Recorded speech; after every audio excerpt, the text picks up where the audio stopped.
হোয়াটসঅ্যাপে নতুন কিছু 2024 সালটা আসার পরে কিন্তু হোয়াটসঅ্যাপ অস্থির এবং আনকমন কিছু সেটিংস, কিছু আপডেট হোয়াটসঅ্যাপের মধ্যে নিয়ে চলে এসেছে। এখন এর মধ্যে কিছু ইউনিক এবং নতুন আপডেট নিয়ে আজকের এই ভিডিও।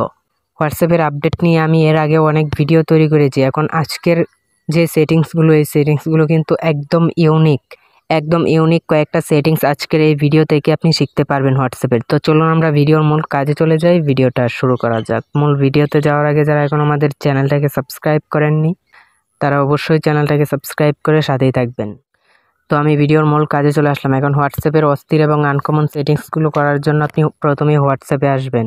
হোয়াটসঅ্যাপে আসার পরে আপনি একটা অ্যাকাউন্টে টাচ করবেন। একটা অ্যাকাউন্টে টাচ করে দেওয়ার সাথে সাথে এখন আপনি যেইভাবে এখানে ফটো এবং ভিডিও পাঠান, এই লিঙ্ক অপশনটাতে টাচ করে এখন এইখান থেকে আপনি গ্যালারিতে টাচ করবেন, ফটোতে টাচ করবেন। ফটোতে টাচ করে দেওয়ার পরে এখানে একটা ছবি আপনি সিলেক্ট করবেন। তো আমি এই ছবিটা সিলেক্ট করলাম। এখন মূল সেটিংসটা হচ্ছে এইখানে।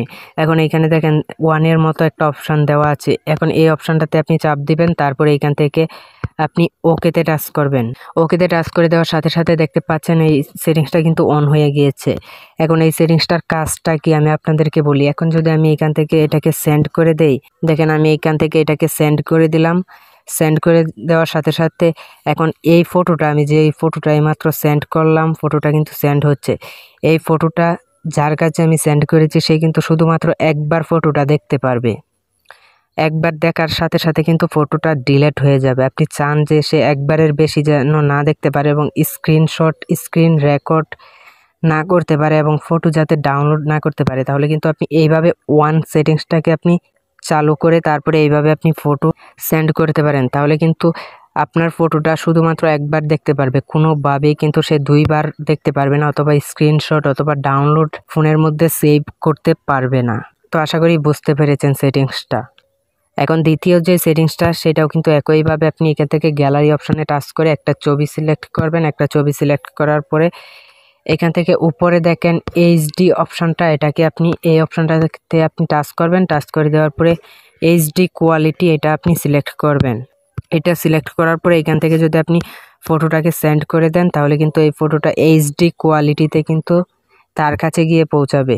আপনার গ্যালারিতে ফটোটা যেই কোয়ালিটিতে আছে তার কাছেও কিন্তু সেই কোয়ালিটিতেই ফটোটা গিয়ে পৌঁছাবে। তো আশা করি বুঝতে পেরেছেন। তো এখন তৃতীয় সেটিংসটা হচ্ছে একটা অ্যাকাউন্টের উপরে আপনি টাচ করবেন, তারপরে তার প্রোফাইলে যাবেন, মানে তার নাম্বারটাতে টাচ করবেন, তারপরে দেখতে পারবেন একটু নিচে চ্যাট লক, এই অপশানটাকে আপনি এখান থেকে অন করে দিবেন। এটাকে অন করে দেওয়ার পরে এখান থেকে কন্টিনিউ টাচ করবেন, তারপরে আপনার ফিঙ্গারপ্রিন্টটা অথবা আপনার ফোনের লকটা দিয়ে দিলেই কিন্তু এটা অন হয়ে যাবে। এটা অন হয়ে যাওয়ার পরে আপনি ব্রেকে আসবেন। ব্রেকে আসার পরে দেখেন এই অ্যাকাউন্টটা, যে অ্যাকাউন্টটাতে আমি চ্যাট লক অপশানটা অন করেছি, এই অ্যাকাউন্টটা কিন্তু এখান থেকে গায়েব হয়ে গিয়েছে। এখন এই অ্যাকাউন্টটা খুঁজে পাবেন কিভাবে?